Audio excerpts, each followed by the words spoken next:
Bonsoir, bonsoir, c'est Nira avec son micro baladeur. Le film Dans le silence tu parles sort enfin. Alors on va aller recueillir l'émotion à l'extérieur, la vie des gens.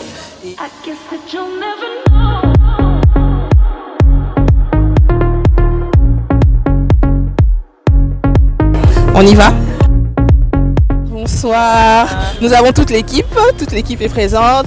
Luciane Prezo, celle qui a écrit le film, Nadia Paipai, Nadia Paipai qui fait partie de la production aussi, et son assistant, toute l'équipe est là.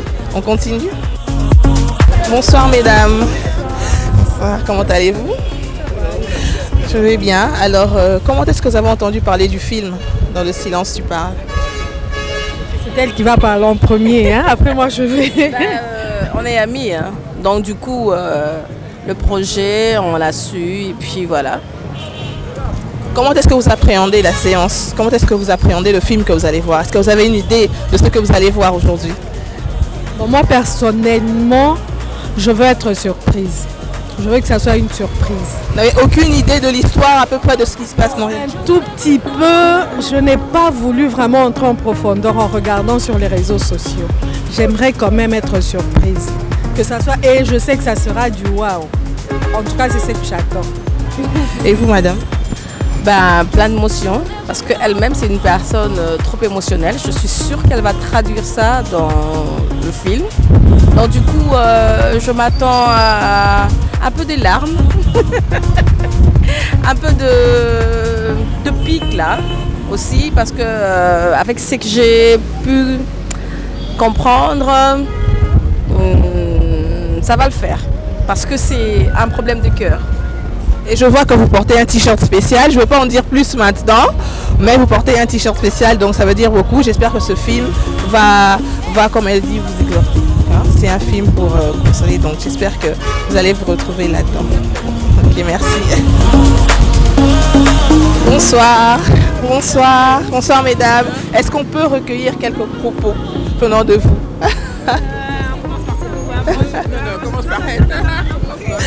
On a juste besoin de savoir comment est-ce que vous avez entendu parler du film Dans le silence tu parles. Moi j'ai entendu parler du film par le canal de Luciane elle-même, la productrice. C'est elle qui m'en a parlé et je l'ai encouragée à le faire. Est-ce que vous savez à peu près de quoi il s'agit dans le film? Ou est-ce que c'est la surprise totale? Vous vous êtes dit, elle sort un film, on ne sait pas de quoi il s'agit, on y va, on va voir. Donc c'est la surprise. Je vois que vous portez un t-shirt assez spécial, donc je pense que vous savez quand même de quoi il s'agit. On ne va pas en dire plus par rapport au t-shirt. Ceux qui savent, ceux qui nous ont suivis sur les réseaux, ceux qui ont suivi toute la propagande autour du film depuis quelques mois, savent pourquoi certaines femmes portent ce t-shirt assez spécial. Donc pour ceux qui savent, tant mieux, mais pour ceux qui ne savent pas, on vous laisse la surprise.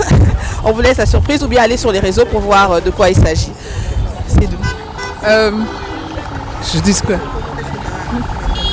Ah non, moi aussi j'ai entendu parler à travers Luciane et tout ça. Et son histoire un peu m'a vraiment... j'étais sous le choc, elle ait traversé ces moments assez vraiment difficiles. Mais je bénis vraiment le Seigneur parce qu'elle en est ressortie forte et si bien qu'elle a pu faire ce film-là. Le film soutient aussi une cause, est-ce que vous savez? Oui, le film soutient aussi une cause. Et qu'est-ce que vous en pensez par rapport à ce que le film fait, au fait, par rapport à ce qui sera reversé à l'association justement qui aide les femmes en attente de maternité, qui aide les femmes qui ont des problèmes des problèmes pour mettre au monde?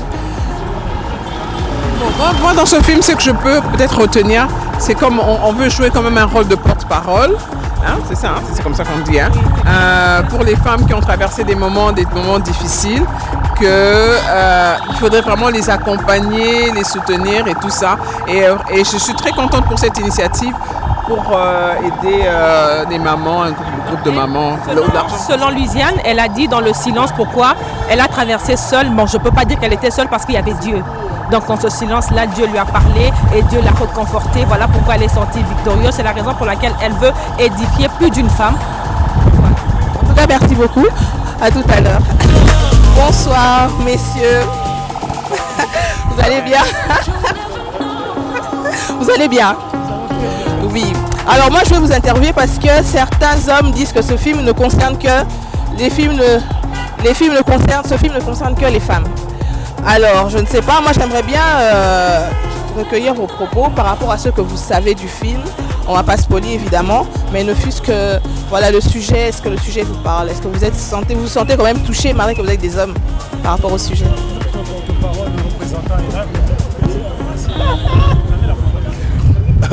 Oui, effectivement.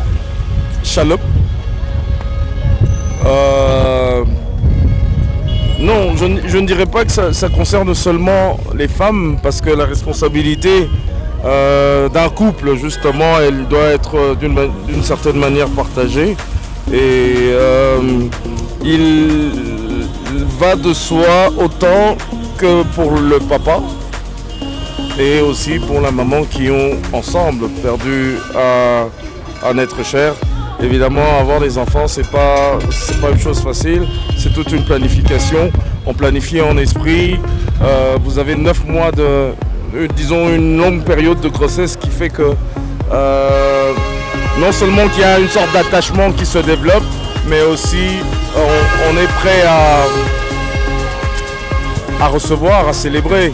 Et de ce que nous avons compris, c'est qu'il s'agissait d'une perte d'un être de valeur. Et voilà, nous sommes les papas, nous sommes présents et nous voulons pleurer avec vous. J'ai même quelques papiers mouchoirs. Voilà. Merci beaucoup. Ok, merci. À tout à l'heure. Bonsoir. Bonsoir.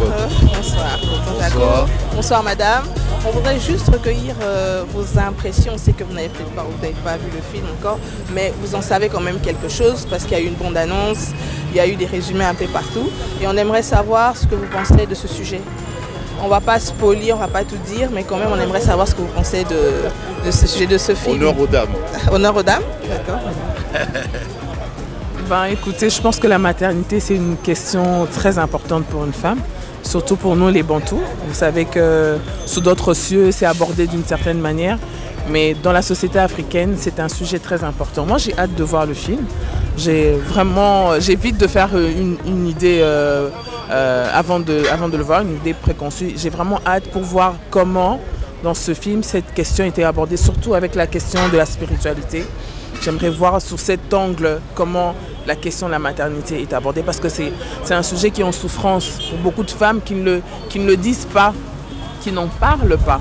Ou quand elles en parlent, c'est vraiment dans un milieu très restreint où elles sont parfois même pas très bien informées ou aussi elles ne savent pas vraiment exprimer leur douleur. En tout cas, j'ai vraiment hâte de voir ce film. Rendez-vous après le film, on va encore recueillir vos impressions juste après. Ok. Et vous, en tant qu'homme, comment est-ce que vous appréhendez ce film? Parce que certains disent que c'est un sujet pour les femmes, ça ne concerne pas, mais je pense que tout le monde est concerné, que ce soit les hommes ou les femmes. Vous, qu'est-ce que vous en pensez? Je pense que moi je vais parler un petit peu aussi comme la dame. C'est-à-dire que c'est vrai, nous les hommes, parfois on néglige ce secteur-là. Il y a beaucoup de choses qu'on prend à la légère sur le plan de la maternité et pourtant il y a des femmes qui connaissent des souffrances, des choses quand même assez compliquées sur le plan émotionnel. Et je pense qu'à travers le film que nous allons regarder tout à l'heure, c'est un court-métrage, je pense que même nous les hommes on va un petit peu se recadrer. Oui, je pense. Mais j'attends voir le film vraiment. C'est vrai que j'ai entendu parler juste comme ça. Le sujet déjà en soi me plaît. Et je crois que je pourrais en dire plus juste après la projection. Ouais. Ok, merci beaucoup. Voilà, on a recueilli les propos de quelques personnes avant de voir le film. Et on va se retrouver tout à l'heure, juste après, pour recueillir encore leurs impressions. Merci.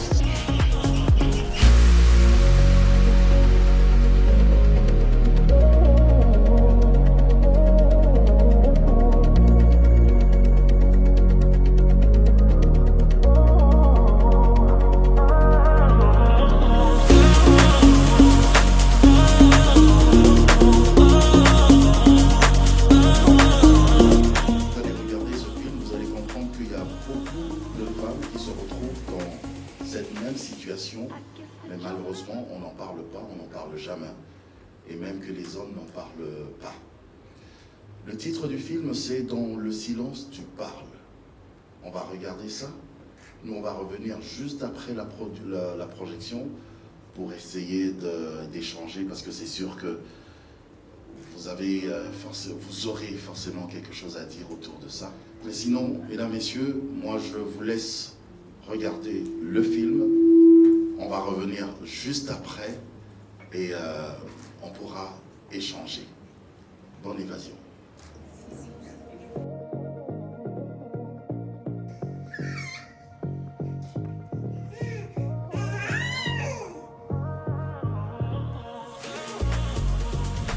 Mon amour, ça va? Que fait Grace? Gloire à Dieu.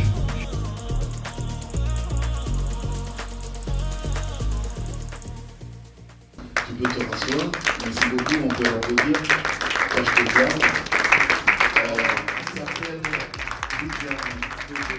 Et je ne sais pas pour certains, mais on sent du vécu, n'est-ce pas? Oui. Dans le silence, tu parles. Il y a beaucoup de femmes qui sont passées par ces genres d'événements, ces genres de situations, et on n'en parle pas. Et surtout, nous, les hommes, on n'en parle pas. Je vais vous donner un exemple. Moi personnellement, une fois, mon épouse était enceinte, et puis elle a fait une fausse couche. Et je la voyais pleurer, elle pleurait tous les jours, elle pleurait. Et moi, j'ai banalisé, je lui dis, mais pourquoi tu pleures?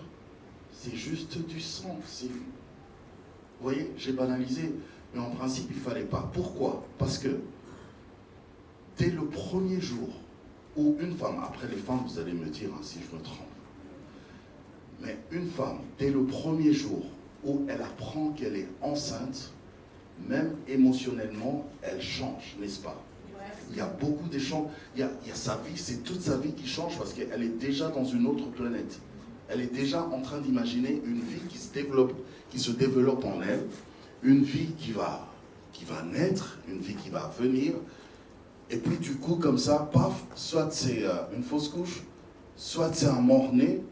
Tu viens pas dire à une femme comme ça, ça va, c'est bon, allez, hop, on va faire un autre bébé. Vous voyez ce que je veux dire? Donc, une femme comme ça a besoin aussi, non seulement de faire son deuil, parce qu'elle doit vraiment pleurer, il y a une vie qui se développait déjà dans son ventre. Une femme comme ça, elle doit vraiment être accompagnée. Oui, parler à quelqu'un, parler à des gens, c'est toujours important. Et nous, on ne fait jamais attention à cela. Alors, je vais appeler celle, parce que vous avez vu dans le générique, vous avez vu le nom de Louisiane Peso. Ah, il y a aussi l'actrice qui est là, la star, notre star aujourd'hui, Pézit. Est-ce que tu peux venir? On va juste te voir. Pézit, viens. Viens, Pézit.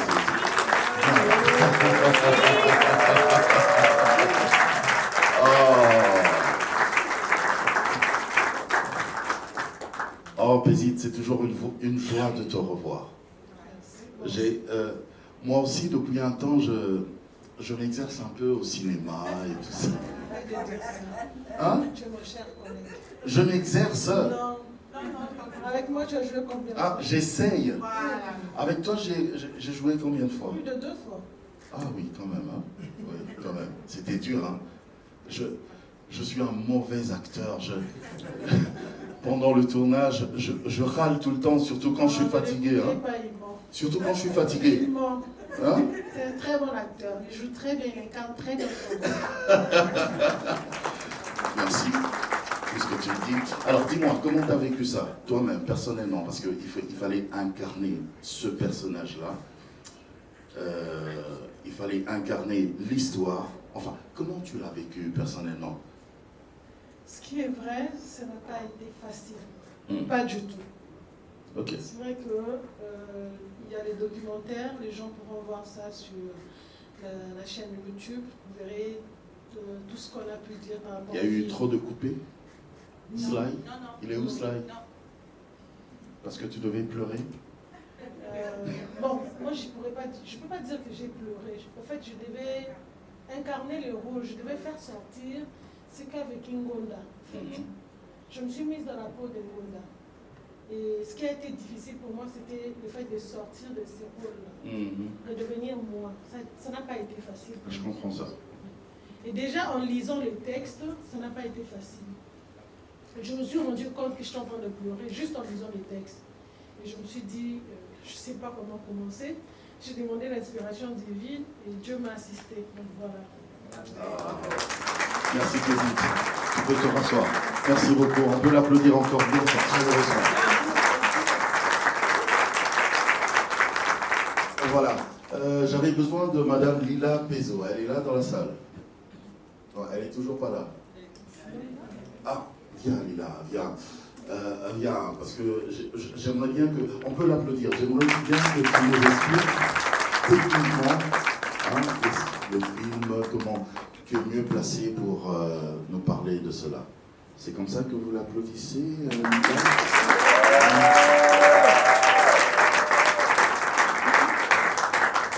Bonsoir à tous. Bonsoir. Je vous avoue que j'étais pas forcément au courant, mais ce que je peux dire sur le plan technique, je pense que tout le monde a ressenti le vide, le silence. On aurait aimé qu'elle dise des choses qui est plus le noir, le moment où on s'attend à ce qu'il y ait quelque chose, mais on voit pas. C'est un effet que le réalisateur a voulu, donc je suis étonnée de ne pas le voir ici, normalement. Il est où ? Voilà, que le réalisateur a voulu pour exprimer justement ce trou noir, ce vide qu'on ressent lorsqu'on fait ce deuil. D'autant plus que c'est un deuil interdit dans notre communauté, dans notre société. Ces femmes qui traversent ce genre de situation sont souvent, on va dire... peut-être pas abandonnées, parce que les familles, justement, par amour, veulent les pousser à se relever rapidement. Parce qu'on se dit, oui, bon, tu ne l'as pas vu, ou alors on essaie d'expliquer, on essaie de donner des arguments pour permettre à la personne de faire son deuil. Pourtant, la personne a besoin d'un temps. Et donc, du coup, elle se retrouve seule à faire vraiment le deuil. Parce qu'il n'y a personne qui vient forcément passer du temps avec. Donc, c'est ce vide-là, premièrement. Et là, c'est dur aussi pour une femme. J'imagine bien. Et puis, déjà de perdre un être cher. Après, de perdre aussi, ça peut être un projet, ça peut être une idée. Tu l'as dit tout à l'heure, lorsqu'une femme tombe enceinte, c'est carrément tout son métabolisme qui se prépare à accueillir. Donc, autant mentalement qu'émotionnellement, physiquement, tout change. Donc de stopper un projet comme ça aussi brutalement, ça ne peut qu'avoir des conséquences sur le mental. Et malheureusement, ce sont des conséquences qu'on vit seul, qu'on supporte seul. Après, le message, c'est de dire qu'en fait, on n'est pas seul, parce que Dieu est là. Parce que même dans le silence, il parle dans le noir le plus obscur, Dieu est là. Dans les orages, dans les situations compliquées, même quand ta famille ne sait pas t'aider, t'accompagner, elle le veut bien, elle t'aime, elle veut t'accompagner, mais elle ne sait pas par où commencer, ni comment s'y prendre. Dieu sait, parce qu'ils sont les cœurs et les reins. Donc voilà, en gros, techniquement, c'est ce que je peux dire. Je pense que vous avez ressenti ce vide, ce silence que le réalisateur a voulu vous transmettre. Donc voilà, je ne sais pas. C'est bien, mais non, mais tu as bien parlé. On peut l'applaudir. Merci beaucoup, Lila.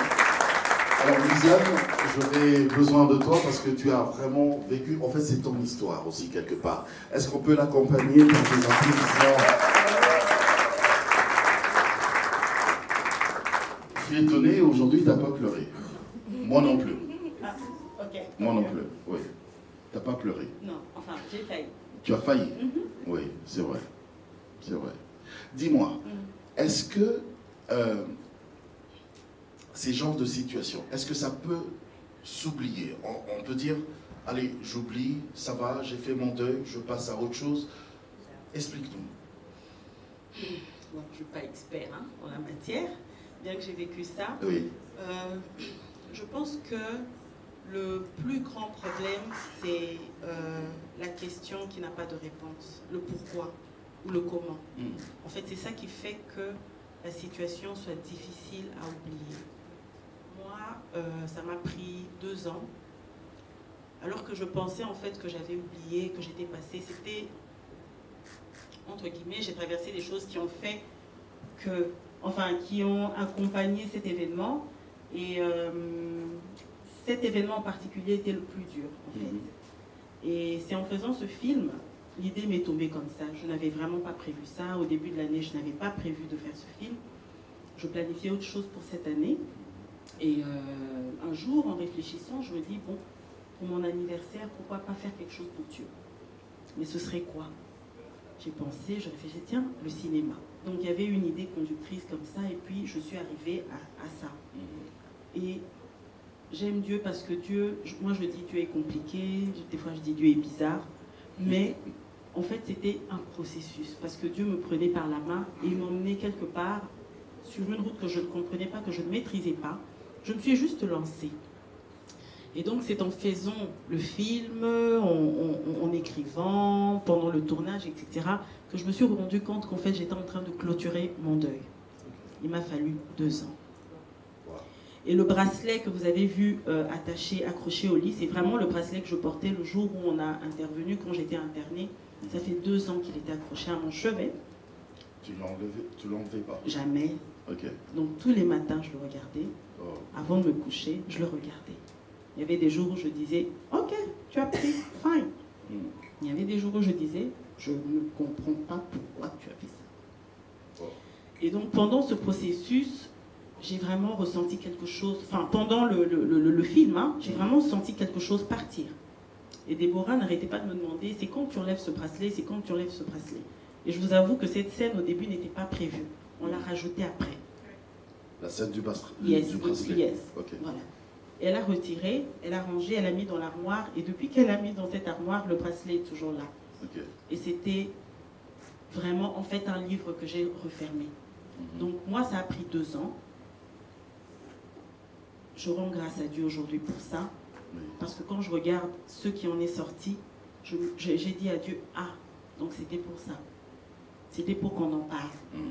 Ok, si c'était ça ton plan, fine. Moi, ça a pris 2 ans. Il y en a pour qui ça a pris 5 ans, 10 ans.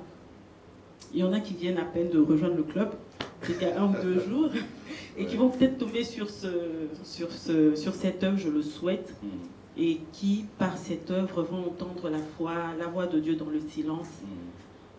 Pourquoi on dit dans le silence? Parce qu'en fait, personne ne peut répondre à cette question, même pas nous. Et des fois, on est tellement plongé dans ce chagrin qu'on n'entend même pas la voix de Dieu. C'est pour ça qu'on a mis des écrits, parce que le seul repère, c'est la parole de Dieu.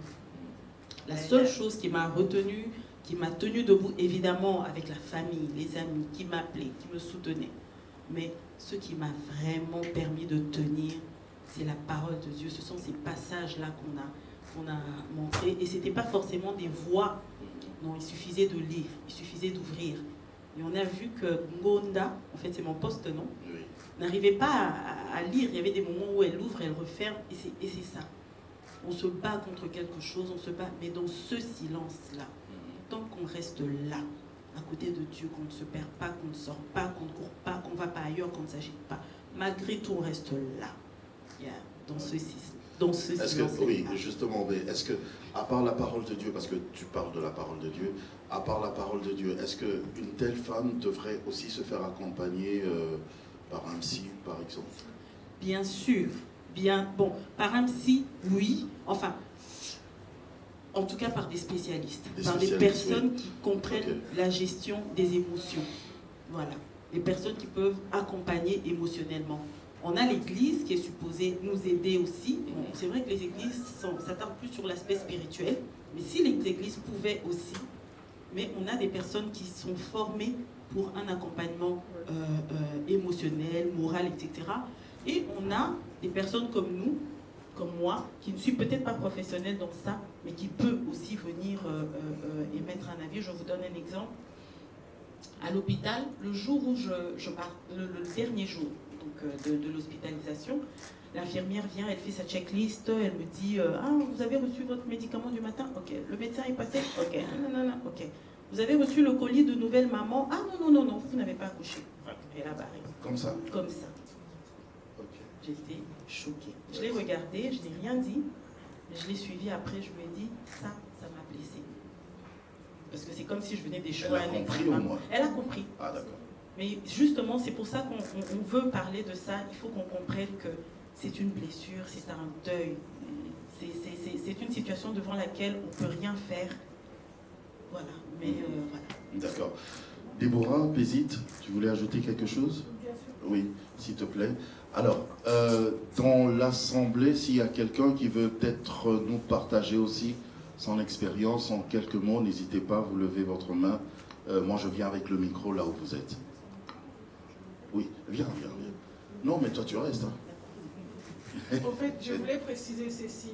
Louisiane a dit qu'à tout moment, je lui posais la question pour savoir à quel moment elle allait enlever le bracelet. Mais elle ne s'est pas rendu compte que c'était elle la première à enlever le bracelet. Pendant le tournage, à un moment donné, donc disons dans le comment on appelle, le making of, vous pourrez voir ça, elle était la première à enlever le bracelet pour me montrer comment enlever. Mais elle a oublié que c'était l'acte qui comptait. Donc c'était elle la première à enlever le bracelet. Et ça, c'est la meilleure scène pour moi, parce que je me dis, par le canal de cinéma, le théâtre, l'art, ça nous permet aussi d'atteindre un objectif. Et moi, j'ai atteint l'objectif. Je vais passer un message. Bien sûr. Alors, quelqu'un voudrait bien partager quelque chose, une expérience? Il y a une main? Oui. D'accord. Oui.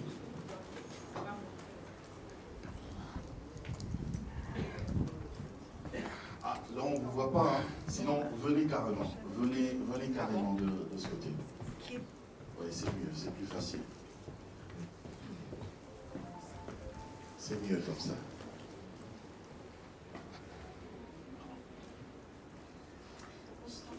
Bonsoir. Ben, je vais d'abord faire un gros bisou. venez par là. J'ai l'impression qu'elle a raconté mon histoire. Ok. Oui. J'ai vécu la même chose. Et excusez-moi. Ouais. Je comprends. Ça fait déjà des années, mais on n'oublie pas ça. On a la parole de Dieu qui nous soutient, justement. Parce que s'il n'y avait pas ça, je ne sais pas comment est-ce qu'on pouvait reprendre courage chaque jour. Il y a un de mes cocos qui fêtait son anniversaire cette semaine. Et je me suis dit, ah ben tiens, elle aurait eu 10 ans aujourd'hui. Donc, c'est vrai, on fait le deuil, mais ça reste. Ça reste. Il y a des moments où on se pose des questions. On lui parle aussi. Il dit, bah, écoute Karen, mais écoute, si tu étais là, je n'allais pas m'ennuyer. Ça, c'est sûr. Mais bon, nous sommes des chrétiennes. On a foi en Dieu. Et on continue à espérer que ce souvenir va se dégrader. Mais c'est difficile, ça ne se dégrade pas. Je ne sais pas, elle a 2 ans, j'ai plus de 10 ans là-dessus. Mais ça ne se dégrade pas. Il y a des moments où on le vit, c'est vraiment comme une plaie qui saigne vraiment, quoi. Mais il y a des jours où on a l'impression que c'est une cicatrice, on passe sa main, on peut passer une pommade. Même si après on a d'autres enfants? Oui, ça reste. Parce que cet enfant a sa place. Donc, on ne le remplace pas, en fait.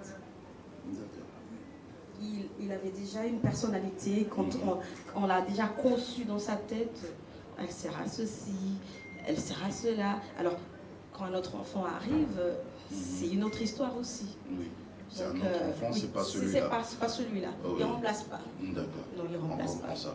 Donc là, je comprends ça. C'est pour ça que j'ai préféré aller au fond là-bas. Au fond là-bas, pour que ces petites larmes là que les gens ne voient pas, que mon émotion reste pour moi, quoi, un petit moment particulier. J'avais l'impression que les autres n'existaient pas. Oui, et que c'est moi. Je disais, ah bah oui, oh bah oui.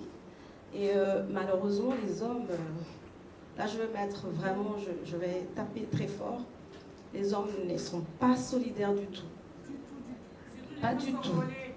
Oui, surtout ça. Et on a l'impression que le problème ne concerne que la femme.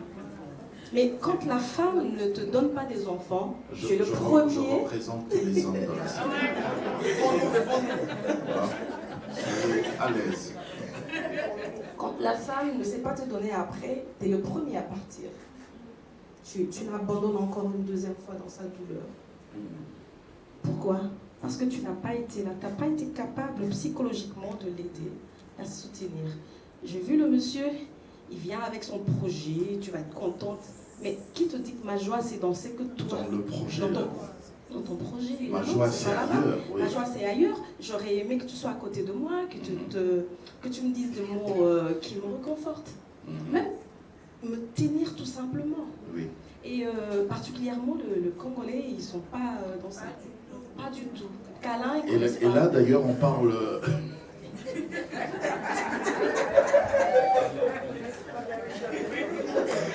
Bon, ça, moi, je connais quand même. Non, mais je dis d'une manière générale, parce que deux fois, on a juste besoin des bras. Alors, et là, le premier bras, c'est le bras du mari. Oui, là, on parle d'un enfant, mais il y a des femmes, comme pour le cas de ma maman. Ma maman, elle a fait 7 fausses couches. On est 3, on n'est que 3 garçons, on serait 10 en ce moment. Mais j'ai vu comment mon père et toute la famille a géré ça, c'est comme si, oh, c'était rien du tout. C'est quand même 7 vies, 7 enfants. Et on ne les remplace pas comme ça. D'accord. Voilà, merci. Merci, merci. Liliane, tu as un mot quand même avant de passer... Ah oui, je vois des fleurs aussi. Enfin, parle, je te laisse la parole. Ça, c'est bon. Ok, thank you. Alors, il y a quelque chose qu'on a prévu pour celle qu'on appelle mamange. Les mamanges, comme vous avez sûrement entendu, moi, personnellement, c'était la première fois que j'entends ce mot, je ne savais même pas que j'étais une mamange. Une grande sœur à moi me l'a dit. Maman ange. Maman ange. Ah. Voilà. Ce sont des mamans d'enfants qui sont devenus des anges, des enfants qui sont partis. Oh, et on a prévu de donner, d'offrir ne fût-ce qu'une rose que moi, personnellement, je n'ai pas reçue. Je n'ai pas reçu de rose de l'hôpital. Je n'ai pas reçu je n'ai pas reçu, en fait, surtout de l'hôpital, cet accompagnement-là.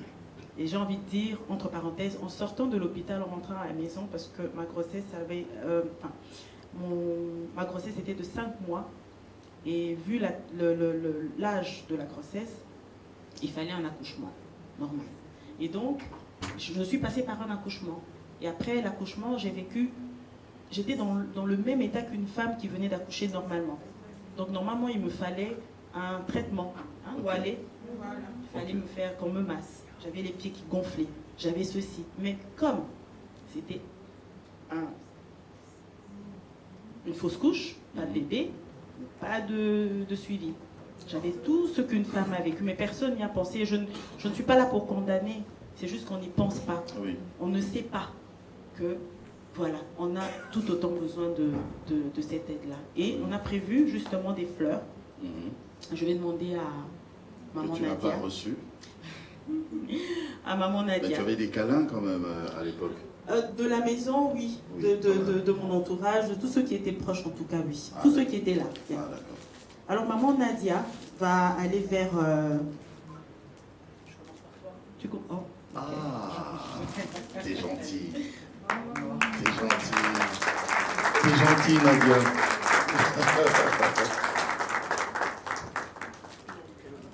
Alors je vais te donner la tienne aussi. Ah, elle est maman ange aussi?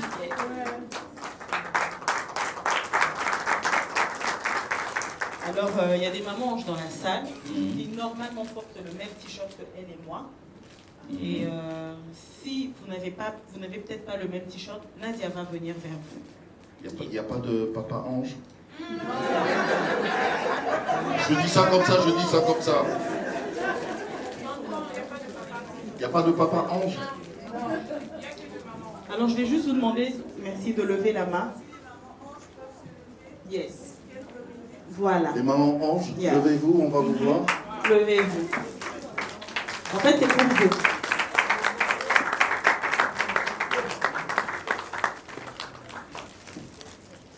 Ah, c'est pour vous, c'est pour vous. Voilà. C'est pour vous. On vous aime, les mamans. Ah, est-ce qu'on peut les applaudir encore? Bien fort. Bien fort.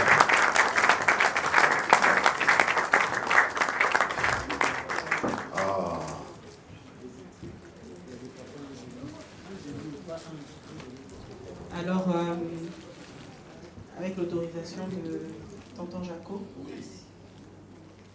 Je ne sais pas ce que tu veux que j'autorise, mais oui, D'accord. autorisé. Je vais prier. Ah, d'accord. En fait, je vais dire quelque chose, c'est que le but de ce film n'est pas de faire pleurer quelqu'un ou d'aller réveiller une émotion négative entre guillemets. Le but est tout simplement de finir avec cette émotion-là, avec cette larme-là, avec ce chagrin-là, d'en finir et d'ouvrir son cœur à Dieu. C'est pour ça que vous verrez que sur les t-shirts, on a mis foi, espérance et amour. Parce que c'est la foi qui nous a tenus jusqu'ici. Yes. Et en espérant que le lendemain est meilleur, que demain on verra la main de Dieu qui ne nous a pas oubliés, comme les promesses qu'on a mentionnées là, dans le film.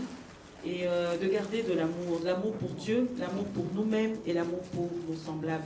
Même quand c'est difficile d'aimer, même quand on pense qu'on a toutes les raisons de ne plus aimer du tout.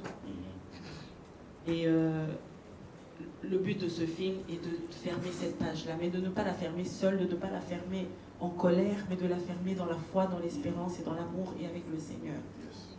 Et donc nous allons prier. Des gens qui ont perdu des familles, des gens qui ont perdu des biens, des gens qui ont perdu de l'argent, des gens qui ont perdu des choses qui n'ont peut-être pas de prix, la santé, quoi que ce soit. Et peut-être qu'aujourd'hui tu te poses aussi cette question, tu te dis, Seigneur, pourquoi tu as permis? Pourquoi je ne suis plus en bonne santé? Pourquoi je suis malade? Pourquoi j'en suis arrivé là? Où étais-tu quand cette maladie est entrée, pendant que je te servais, pendant que je parlais de toi, pendant que je faisais ceci et cela pour toi, pendant que j'aimais, je donnais mes biens? Mais pourquoi tu as permis? Le Seigneur est venu dire à quelqu'un qu'il est au contrôle. Le Seigneur est venu dire à quelqu'un aujourd'hui qu'il ne l'a pas oublié. Le Seigneur est venu dire à quelqu'un qu'il l'aime plus que tout. Il te dit que tu es la prunelle de ses yeux, que tu es une créature merveilleuse, dans l'état dans lequel tu es. Il t'aime comme ça et que c'est pour sa gloire. Devant cet aveugle de naissance, Jésus a dit, ce n'est pas parce qu'il a péché ou parce qu'un parent a péché, non. C'est pour que la gloire de Dieu se manifeste. Cet enfant, moi, je ne l'ai pas perdu à cause d'un péché ou à cause d'une maladresse quelconque. C'est parce que Dieu connaissait ce jour. Alors j'aimerais que chacun prie.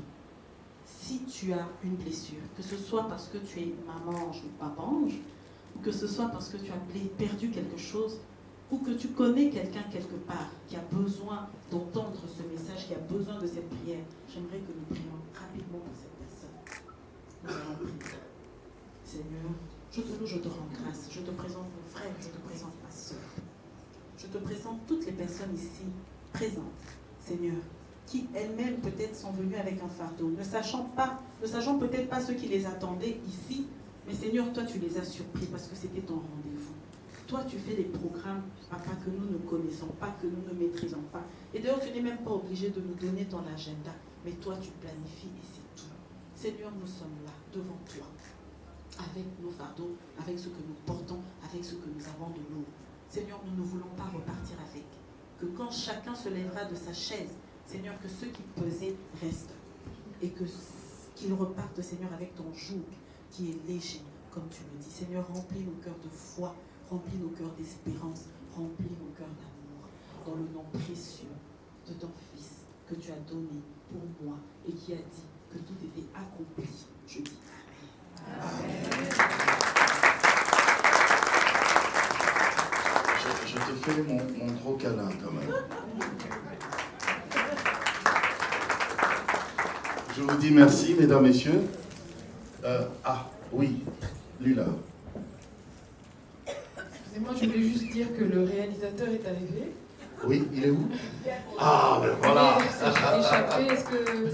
Voilà. On peut l'applaudir, on peut l'applaudir. Oui, et il y a un livre d'or à la sortie à signer, donc n'hésitez pas à laisser un petit mot pour les mamans et pour le souvenir de cet événement. Je vais passer le micro. D'accord. En quelques mots, parle-nous de la réalisation en fait de ce film, de ce chef-d'œuvre.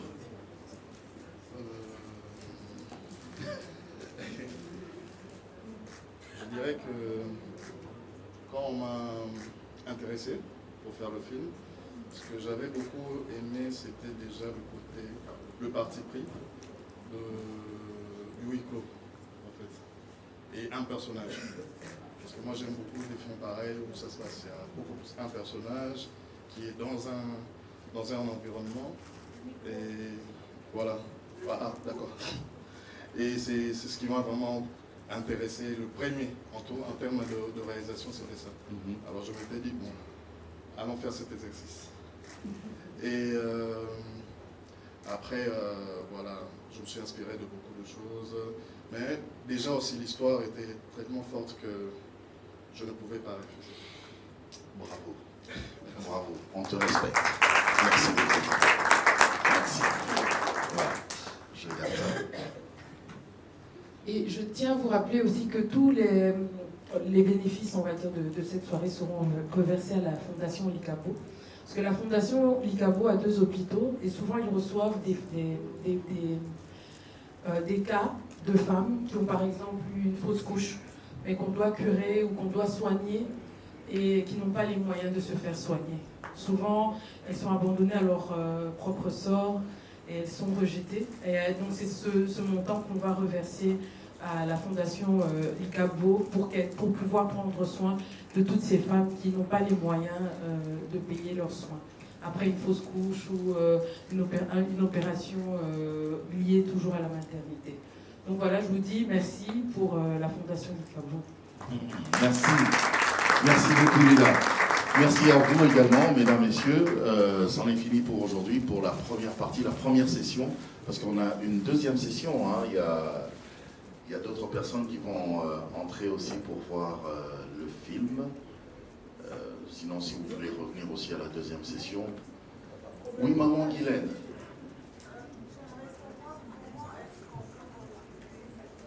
Comment est-ce qu'on peut contribuer?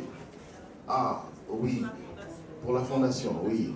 Maman Lila. Oui, pour la Fondation Likabo, est-ce que je pense que vous pouvez vous rapprocher, vous contacter, donc les organisateurs qui vous dirigeront vers la Fondation Likabo. Donc la Fondation Likabo, c'est 2 hôpitaux, je vous donnerai les adresses précises, on va peut-être les publier sur le site, parce qu'on continue de contribuer. Donc si vous voulez encore acheter des t-shirts pour contribuer, les t-shirts seront toujours disponibles à chaque fois que vous avez un petit $20 qui traîne. Il suffit d'aller sur le site, on va rendre ça disponible. Vous pourrez acheter le t-shirt et l'argent sera directement reversé à la fondation pour soutenir les femmes. Donc on va relancer le site, je pense qu'à partir de lundi, il sera opérationnel.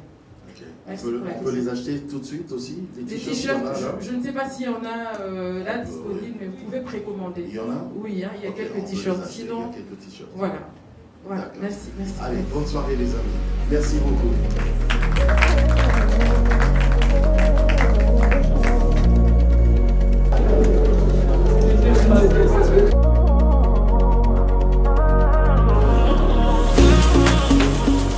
Qu'est-ce que vous avez pensé du film?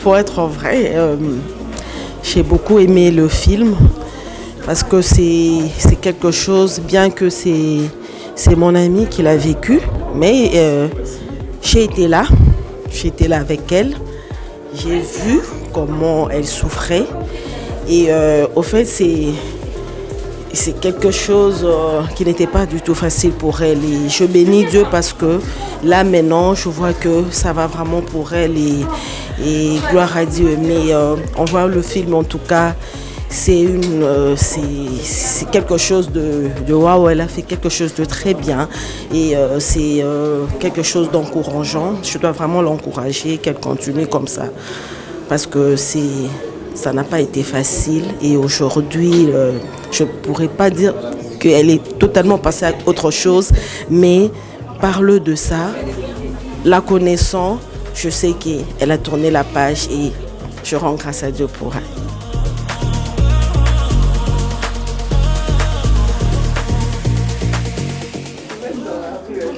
C'est un film qui me laisse sans voix parce que j'ai un peu vécu la même chose aussi. Mais après avoir eu 4 enfants, j'ai perdu le 5e et c'était très profond et tout. Pas facile à raconter en quelques minutes, mais ça m'a parlé. Et quel message ça a laissé dans votre cœur? Avoir foi en Dieu. Parce que sans le Seigneur, ça aurait été difficile.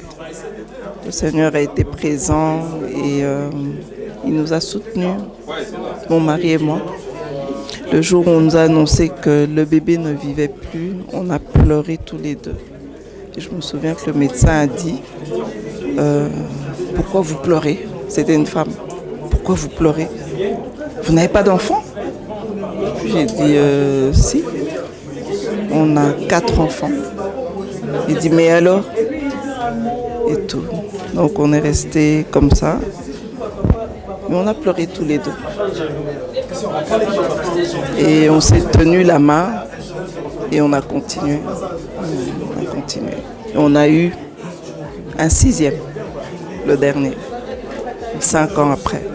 Le Seigneur a fait grâce. Disons pas 5 ans. Entre les deux, il y a 5 ans. Entre l'avant-dernière, celui qu'on a perdu, et notre dernier, il y a un écart de 5 ans. C'était à peu près 3 ans après. Et est-ce que vous recommanderez ce film à quelqu'un? Non, absolument. Absolument.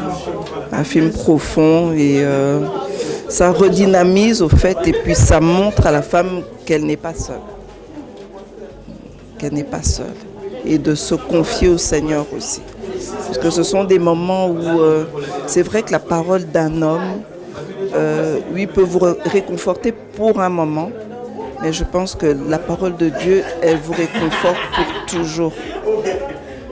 Et je crois que c'est ça, les versets que Louisiane a mis aussi dans le film, c'était justement pour dire, pour marteler, pour cimenter que c'était important. Voilà. Merci maman, merci, je comprends que vous avez beaucoup d'émotions. Merci.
Voilà, donc vous êtes entré dans la salle, vous avez commencé directement avec le film, j'allais dire dans le premier culte.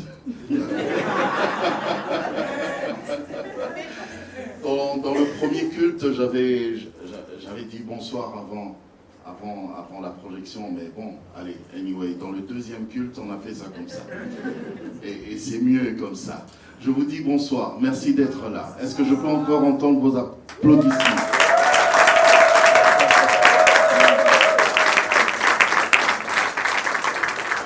Voilà, ce film, vous l'avez suivi, c'est vrai que dans la première session, on a eu des témoignages, il y a eu un moment de partage, les gens qui ont parlé, parce que justement dans ce film, vous remarquez que c'est du vécu. C'est une situation que les femmes vivent, mais on n'en parle pas.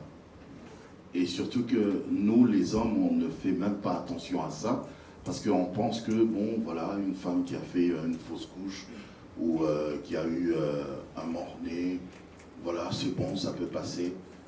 Mais pour la femme, on ne peut pas passer aussi facilement, parce que c'est dès le premier jour, quand on lui annonce, quand elle apprend qu'elle est enceinte, dès le premier jour, la femme, elle change déjà, même dans ses émotions, même dans son métabolisme, il y a tout qui change. Alors du jour au lendemain, lui dire comme ça, voilà, c'est fini, cette vie qui avait commencé en toi ne peut plus, tu peux plus voir ça, et dire à cette femme, ça va, oublie ça, quelque part, c'est quand même assez méchant. Donc à travers ce film, nous voulons lancer un message pour dire que, ben voilà, il faut permettre quand même à ces femmes-là qui passent par ces genres de situations de faire leur deuil, d'en parler aussi, pourquoi pas, d'être accompagnées par les amis, la famille, et voilà. Enfin bref, il y a la star qui est là. Celle qui a carrément joué dans le film, elle s'appelle Déborah Pézit. Elle est là ce soir, mesdames, messieurs. Est-ce qu'on peut juste l'accueillir?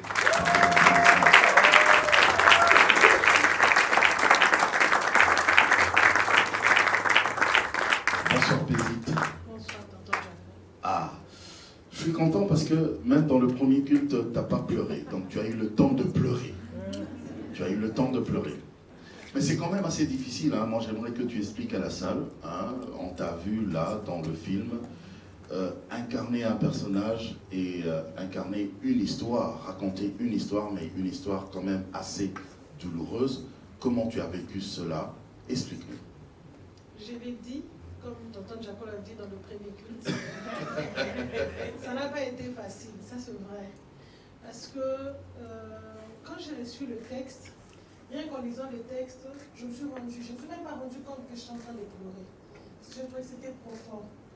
Et après, je me suis dit, comment m'embarquer dans cette histoire? Est-ce qu'il faut que je pleure? Est-ce qu'il faut faire pleurer les gens? Mais il faut vraiment s'exprimer pour que les gens comprennent c'est quoi l'histoire, en fait. Et j'ai demandé l'inspiration de Dieu. Dieu m'a aidé. Et vous avez vu ce que vous avez vu. Et c'est quand même assez dur, je connais ça.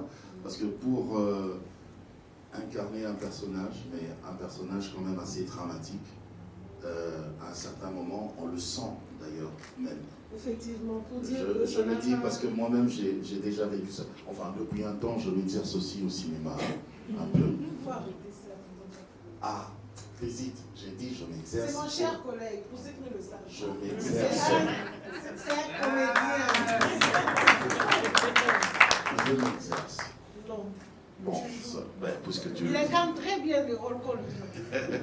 Non, enfin, je le dis parce que c'est vrai, parfois on nous voit dans le cinéma, dans les films et tout ça, on se dit, bon, ils ont juste incarné un personnage et puis voilà, ça passe.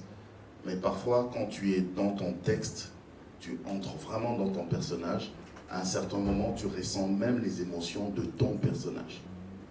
Et moi, j'ai eu à le ressentir, je crois, 2-3 fois comme ça.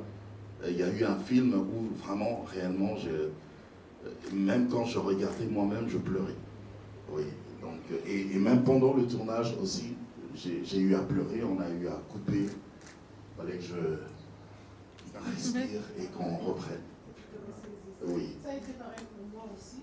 Donc, pour dire que la seule difficulté que j'ai eue, c'était le fait de sortir de ce rang-là et de devenir moi les bras posés. Parce que j'ai passé beaucoup plus de temps avec la concernée, donc idéaliste du projet. Et en écoutant parler, elle a beaucoup dit. Et le tournage s'est passé dans sa maison. Sa maison, c'était le site. Et le fait de sillonner la maison, ça m'a permis de revivre ce qu'elle a vécu seule. Et ça n'a pas été facile. Je me suis dit, tiens, ça c'est comme je vous dis, depuis le début de l'année, c'est l'un des meilleurs rôles de l'an 2025. J'espère que peu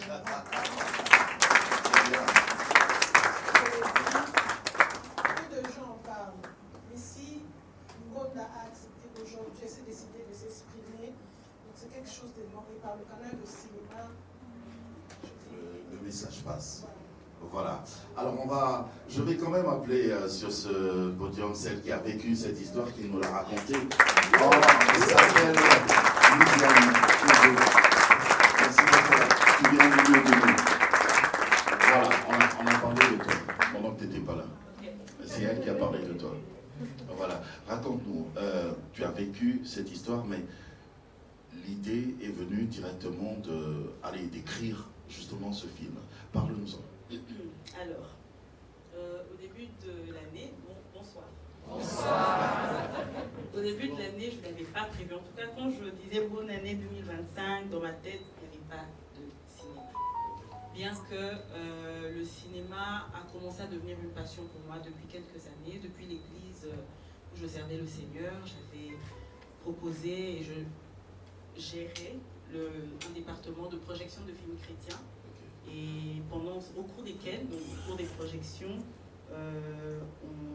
j'évangélisais, on prêchait, on gagnait des âmes, etc. Et donc c'est de là que m'est venue l'idée de faire des films chrétiens dans le but d'évangéliser Made in Congo. Parce que la majorité des films que je projetais venaient des États-Unis et je me disais, mais on peut. Et donc c'est comme ça que cette vision s'était reposée quelque part dans mon cœur. Bientôt peut-être un long métrage cette yes. fois-ci.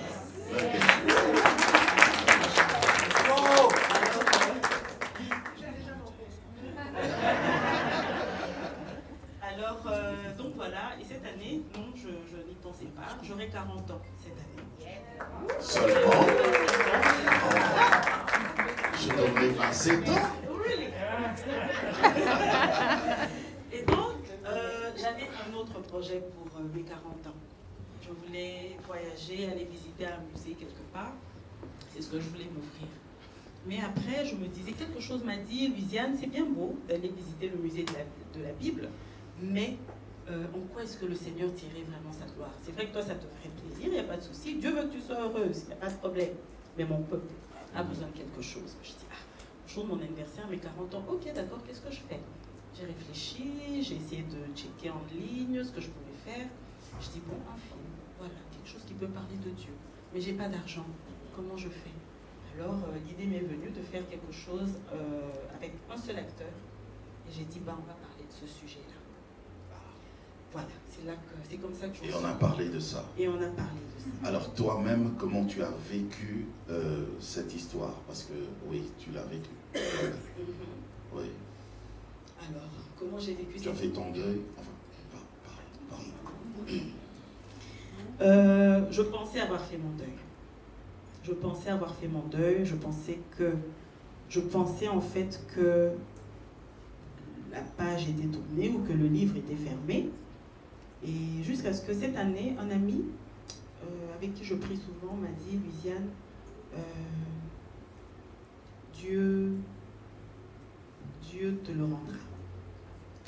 Et quand il m'a dit ça, c'était vraiment un poids qui s'en était allé. Pour la petite histoire, j'ai perdu mon enfant, on a intervenu un jeudi, le lundi, ma soeur accouchait d'un garçon, je perdais un garçon également. Et chaque fois que je regardais ce garçon, je disais, mon fils aurait eu le même âge. Voilà. Et donc, j'ai oublié la question. Comment j'ai passé? Sorry. Vous comprenez mon émotion. Et donc, yes. Donc, en fait, il fallait s'accrocher à Dieu. Franchement, c'est vrai que l'entourage était là, la famille et tout, mais le socle, en fait, la chose qui m'a tenue vraiment, mais vraiment tenue, c'est la parole de Dieu. Et c'est comme ça que j'ai pu être fortifiée jour après jour, mois après mois, année après année, jusqu'à cette année où j'ai fait ce film, où j'ai eu cette idée, alors que je pensais qu'en fait tout allait très bien. Mais c'est pendant l'écriture du film, pendant qu'on tournait le film, que je me suis rendu compte qu'il y avait encore quelque chose qui devait partir. Et j'ai clôturé mon deuil, j'ai fermé ce livre avec l'aide de Dieu à travers ce film. Je ne savais pas que c'est là que Dieu me prenait. Parce que quand cette idée m'est arrivée, je me suis dit, oh, qu'est-ce que c'est? Bon, allez, on y va, on se lance. Mais en fait, c'était le plan de Dieu pour me consoler définitivement moi mais je l'espère pour consoler quelqu'un d'autre. Parce que on m'a demandé pourquoi pour mes 40 ans, alors que je devrais fêter, sauter, pourquoi je rappelle un souvenir douloureux.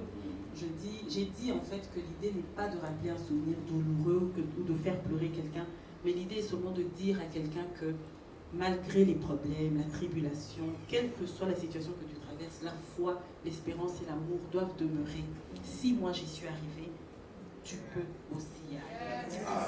C'est très bien. J'ai même vu dans le film, à un certain moment, on a carrément enlevé, tu as enlevé le bracelet du bébé qui était accroché au lit. C'est le vrai bracelet en fait. C'est le vrai bracelet. Que tu n'avais jamais enlevé. Que je n'avais jamais enlevé. Donc le jour où je suis rentrée de l'hôpital, la première chose c'était d'accrocher ce bracelet-là. Parce que le matin à mon réveil, je regardais le bracelet. Je disais pourquoi? Pourquoi tu as permis? Pourquoi? Tu étais où quand ça arrivait? Le soir avant de dormir, même si je rendais grave, je disais ok, c'est pas grave, merci. Mais le lendemain, les questions revenaient. Et ce bracelet, pour moi, en fait, le présenter là, c'était comme si je regardais ma douleur. Je devais remplacer ce bracelet par autre chose, par Jésus tout simplement. Amen. Et donc quand elle a enlevé le bracelet pendant le tournage, je n'ai plus remis, en fait, elle a rangé et le bracelet est resté, il est parti. Je n'ai plus eu besoin d'aller le rechecker. Il est où le bracelet maintenant? Dans une armoire. Donne-moi ce bracelet quand même. Tu gardes plus ça, c'est fini. Hein? Mais quand même, est-ce qu'on peut applaudir pour ça?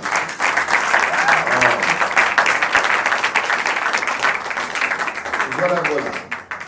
Oui, Bézit. Voilà, je le redis encore, comme je le dis dans le premier culte. Lysiane dit, tonton Jaco vient aussi de le dire, que j'ai enlevé le bracelet. C'est ce que vous avez vu à la télé. Mais au fait, ce n'était pas moi qui ai enlevé le bracelet en premier. C'était Lysiane elle-même. Parce qu'elle devait me montrer comment enlever le bracelet pour que ça ne crée pas de couac pendant le tournage. Mais ce qu'elle oubliait, c'est que c'était l'acte qui comptait. Le fait que c'était elle-même qui a enlevé le bracelet, ce qu'elle a dit, ça veut dire qu'elle a mis fin à son deuil. Pour moi, c'est la meilleure scène du film. Parce que je me suis dit, dans le canal de cinéma, dans le canal de l'art, on a pu quand même atteindre l'objectif qui était de sauver quelqu'un, de guérir, la résilience en fait. Je me dis que Lysiane est arrivée. Donc quelqu'un d'autre aussi peut arriver par le canal de ce film. C'est vrai que le film ne dure que 30, 27 minutes, je ne sais pas moi, mais c'est vrai qu'il y a beaucoup de gens qui vivent encore leur deuil. Ça fait 2 ans, 5 ans, 10 ans. Mais je pense qu'à travers ces films, ces peu de moments que vous avez passés peut vous apporter quelque chose de plus et mettre fin à ce deuil. Merci. Merci Bézit. Tu peux te rasseoir. Merci beaucoup, on peut l'applaudir. Quand je te garde. Je vais appeler sur ce podium Madame Lila Pezo. Tu vas faire comme mon premier culte. Tu vas nous parler techniquement de ce film en quelques mots. Bonsoir. En fait, je ne sais même pas pourquoi on m'appelle pour parler du film techniquement, oui, mais je vais encore le faire. Oui. D'accord.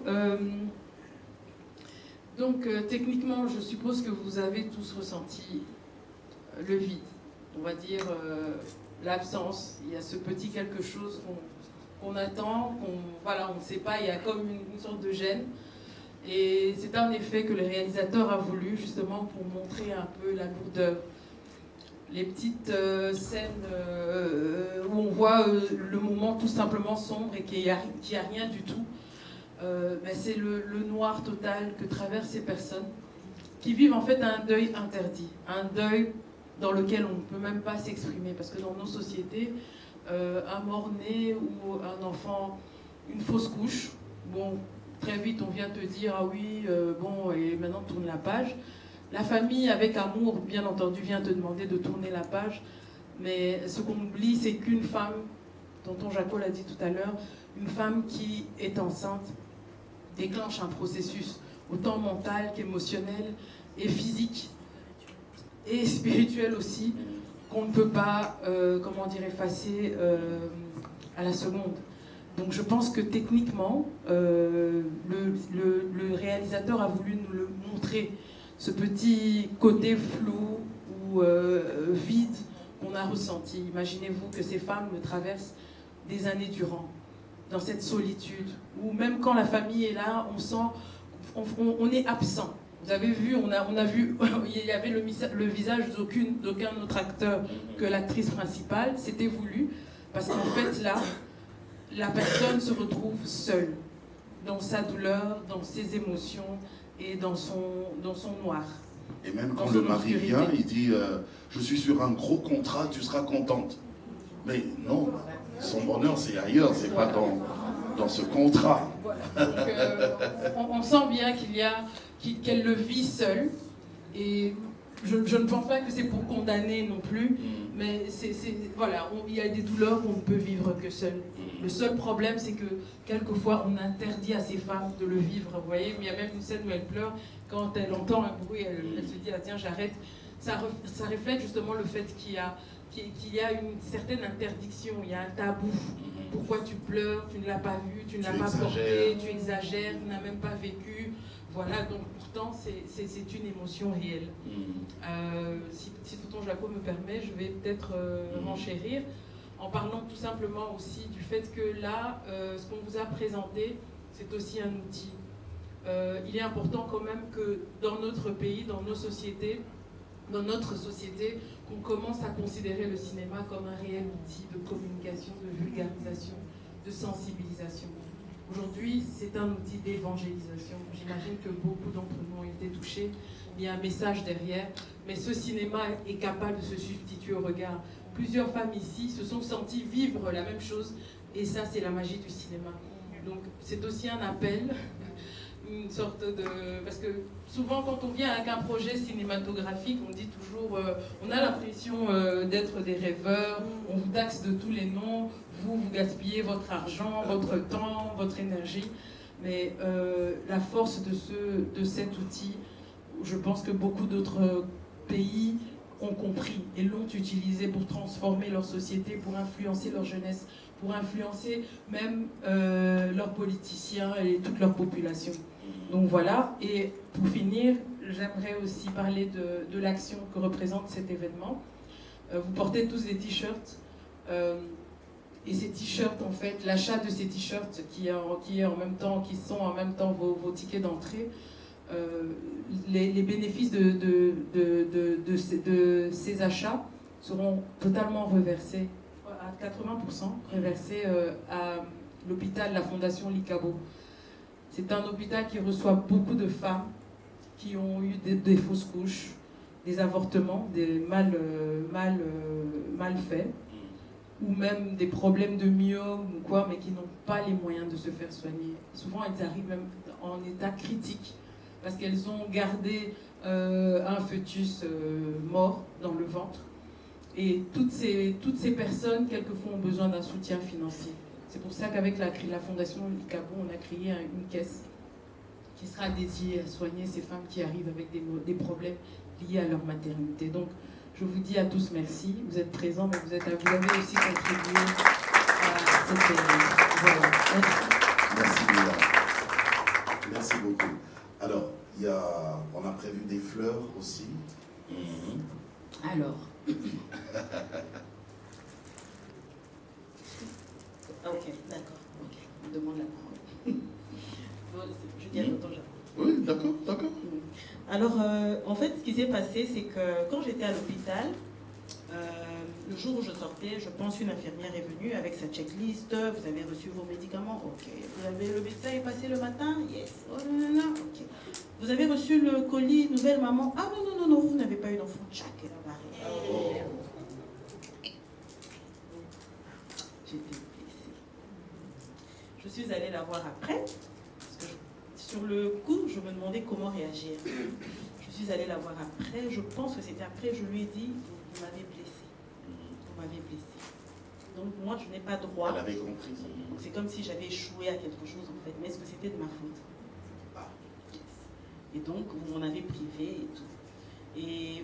Et ça m'a blessée. de n'avoir pas reçu de fleurs. De n'avoir pas reçu de cadeaux. Et autre chose, c'est que même après, en sortant de là, en fait, pour mon cas, ma grossesse était déjà de 5 mois. Et donc, j'ai dû passer par un accouchement normal. Donc, c'était pas, on devait pas... donc, l'enfant était totalement formé, en tout cas. Et donc, il fallait que je passe par un accouchement normal. Ce qui avait pour conséquence les réactions d'une femme qui vient d'accoucher. Les pieds qui gonflent, le sang, tout ce tralala là. Mais même ça, j'étais seule. Parce que même la famille, comme Lila l'a dit, c'est pas par méchanceté, mais ils réalisent pas que j'ai besoin aussi à ce niveau-là d'être soutenue et d'être accompagnée cliniquement. Quand les femmes viennent d'accoucher, elles passent par le Wallet, c'est de l'eau chaude, c'est pour la circulation du sang, etc. Et tout. Donc je n'ai pas eu droit à ça parce que je venais d'avoir un mort-né, donc je venais de faire une fausse couche. Voilà. Okay. Cette affaire de Wallet, là, parenthèse, les Blancs aussi ils font ça? D'une certaine... Ah oui? Ils font ça aussi? À leur manière, oui. Il y a... Non, peut-être pas comme ça, mais il y a un accompagnement postnatal, postpartum. Il y a un accompagnement postpartum. C'est quoi ça, postpartum? Après. Voilà, il y a une prise en charge en fait qui accompagne parce que le corps de la femme change. En Europe, ils font ça? Oui. Comme nos mamans ici? Non, peut-être pas comme nous avec des mains à moto, mais il y a Nous, c'est meilleur? Non, c'est trop hardcore. Peut-être qu'il y a un médecin dans la salle. Hein? Mais il y a un médecin dans la salle? Hein? Non, chez nous, c'est hardcore quand même. C'est vrai. Oui. En fait, donc voilà, je n'ai pas reçu ça. J'ai dû appeler au moment, je me souviens, j'ai écrit à quelques amis qui venaient d'accoucher pour leur montrer mes pieds, qui me disaient fais ceci, fais cela et tout, voilà.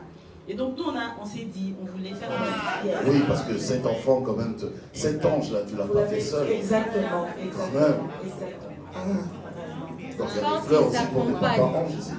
Quand ils accompagnent, on leur octroie le nom. Quand ils n'accompagnent pas, ils ne sont pas papa ange. Ils sont papa ange seulement quand ils accompagnent. Exactement. Quand ils n'accompagnent pas, ils restent le maman. Ok. Les femmes, on peut faire ça. D'accord. Pour les mamans anges. En tout cas, ce soir, ce sera pour les mamans anges. Que les papas anges, je vous excuse. On va supporter. Il n'y a pas de problème. Alors, je vais inviter Lila. Ok. Nadia, tu viens pas? Lila? Ah, Nadia? Oui, Nadia. Alors, s'il y a des mamans anges dans la salle, des mamans comme moi, avec ce t-shirt, vous n'avez peut-être pas pu recevoir ce t-shirt, mais vous êtes une maman ange, je vous prie juste de lever la main. Nadia et Lila vont vous offrir une rose. Cette transmet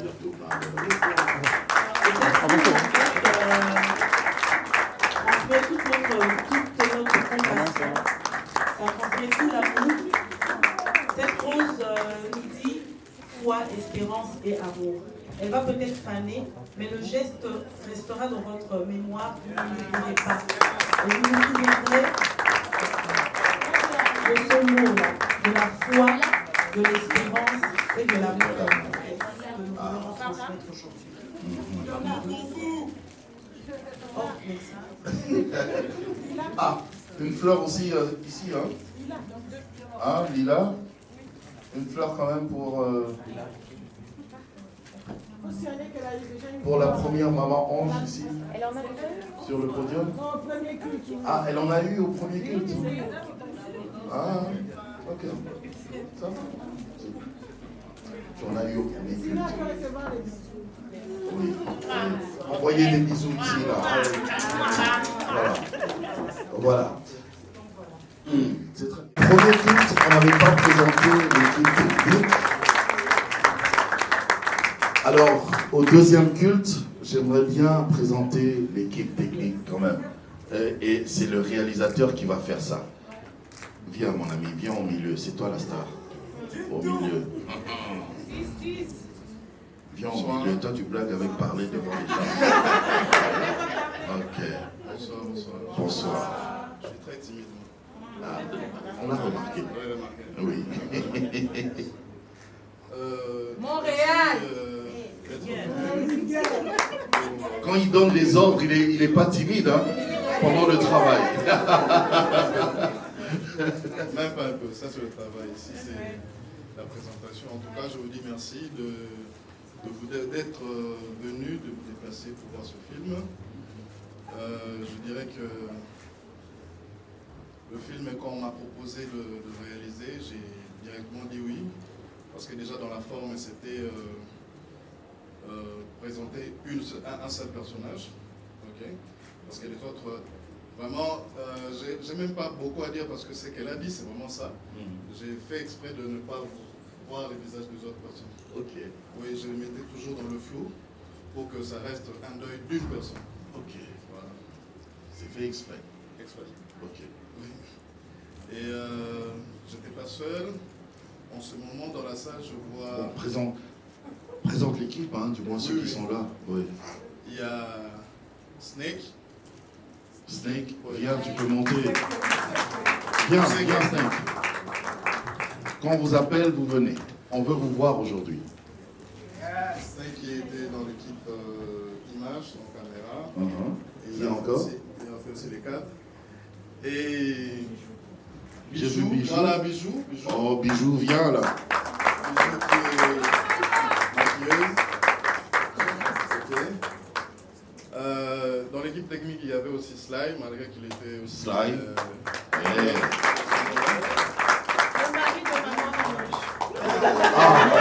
Celui qu'on n'a pas vu. Non, même lui, en fait. Parce que même en filmant, on pouvait aussi vouloir voir, mais j'ai dit non. On se concentre sur une seule personne. Bien sûr. Du début jusqu'à la fin. Et mais moi, j'avais reconnu sa voix. Oui, il y avait... Bon, Getty nous a accompagnés aussi dans le tournage. Oui, Getty. Oui. Viens, Getty, viens. Viens, Getty. Malheureusement, tous les autres sont en plein tournage. Tournage. Encore un autre tournage. Voilà. Toujours des tournages. Voilà. Alors, Jordan, lui, il était vraiment beaucoup plus dans la post-prod. Okay. Toutes les idées, Jordan est là. Okay.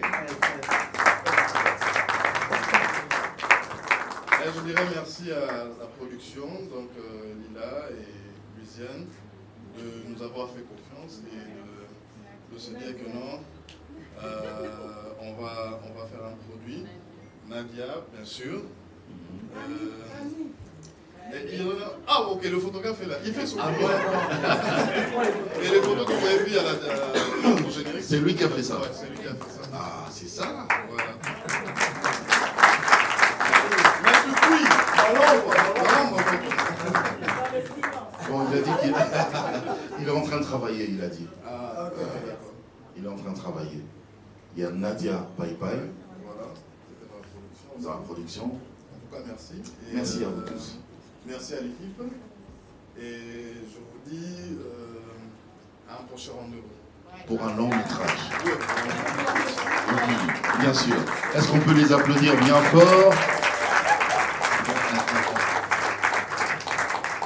Oui, je voulais préciser que les t-shirts Foi, Espérance et Amour sont toujours en vente et que l'argent est toujours reversé à la Fondation Licabo. Et qu'en plus, le documentaire du film sera disponible en ligne sur YouTube dès demain. Il sera disponible, le documentaire du film sera disponible dès demain. Ça, c'est les aléas du direct. Donc voilà. Le documentaire sera disponible dès demain et les t-shirts sont toujours en vente. Voilà. Merci.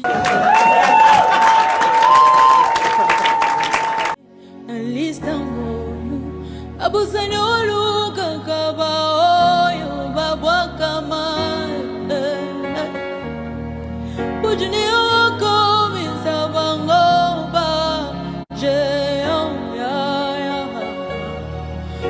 erreurs comme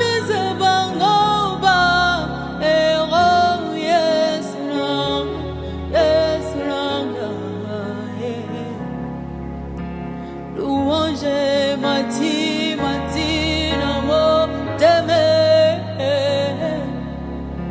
Banzembwe, mati, mati, no mo teme.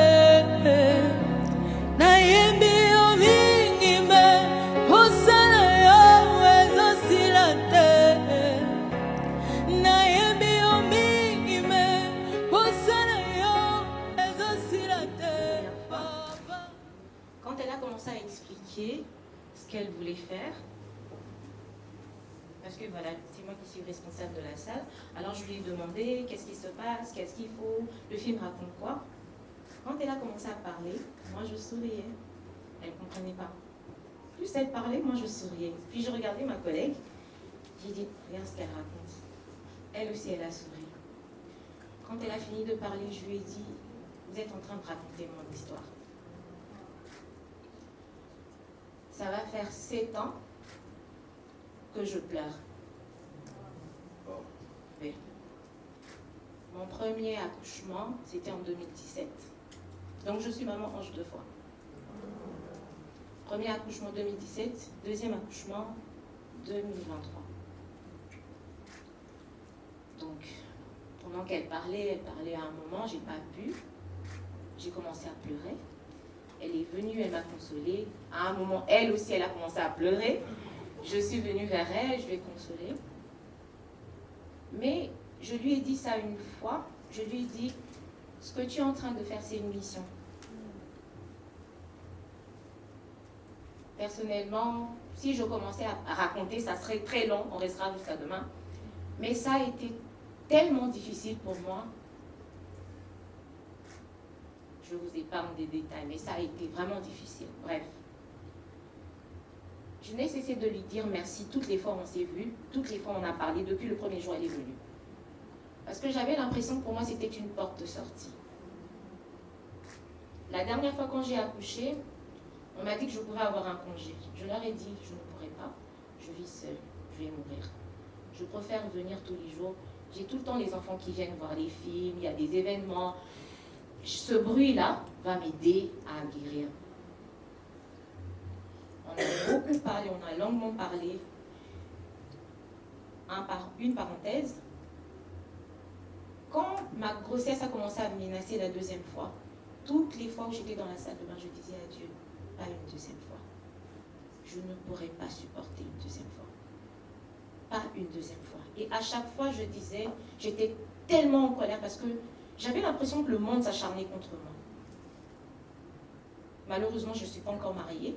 Les filles dans ma famille ont des enfants, ça n'a jamais été un problème. Mais quand moi je tombe enceinte, tu as l'impression que tout le monde se lève contre toi. Alors, à chaque fois quand je priais, je pleurais dans la salle de bain, je disais à Dieu, pas une deuxième fois.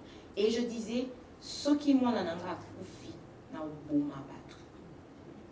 En commençant par son père, la famille de son père, je disais, n'a aucun de makala, n'a beau m'abattre. Mais plus j'avançais, le Seigneur a commencé à m'enseigner. Le Seigneur a commencé à me dire, il ne doit pas y avoir d'intermédiaire entre toi et moi. C'est moi d'abord. Tu n'as pas à dire au Boma. Donc, ce qui veut dire que l'amour que tu as pour cet enfant et les quignons. Le Seigneur a commencé à me parler tous les jours. J'ai relu toute la Bible. J'étais chez moi enfermée, je ne voulais voir personne. Pendant ce temps, je me battais entre, un jour tu vas à l'hôpital, le médecin te dit que le cœur bat. Le lendemain, tu vas, on te dit le cœur ne bat plus. Donc, c'était un mélange de beaucoup de choses. Bref. Premièrement, le Seigneur m'a enseigné qu'il n'y avait pas d'amour, il n'y avait pas d'intermédiaire entre lui et moi. C'est lui et lui seul. C'est ce que ma deuxième grossesse m'a fait comprendre.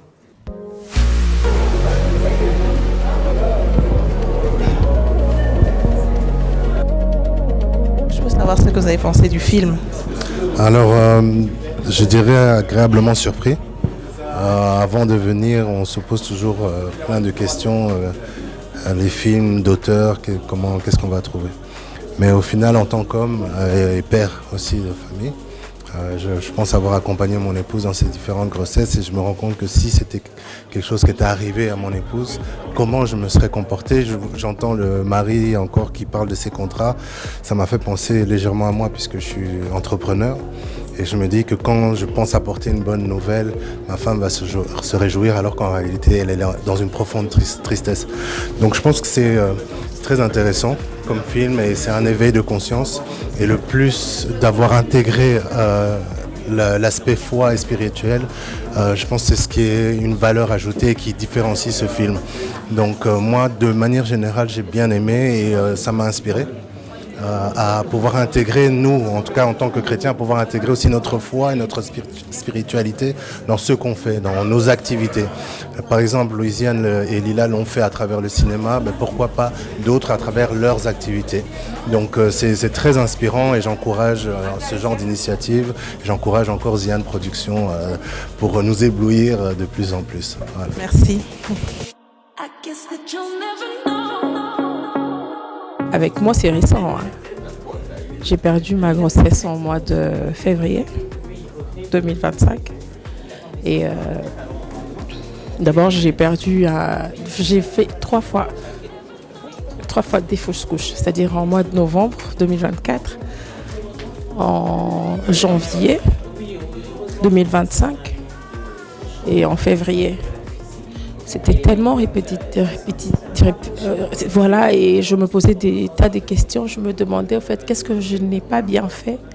Et carrément, j'ai pris la décision d'éviter, au fait, de tomber enceinte parce que, tu vois, vous allez à l'hôpital, vous avez une douleur qui ne s'arrête pas. Vous avez l'impression d'attendre un bébé qui sortait, mais après, c'est que le sang qui coule, des cailloux de sang qui coulent. Et après, on installe des perfusions pour calmer la douleur, mais la douleur ne se calme pas parce que c'est tellement intense, ça doit tout couler et puis après retrouver ta tranquillité.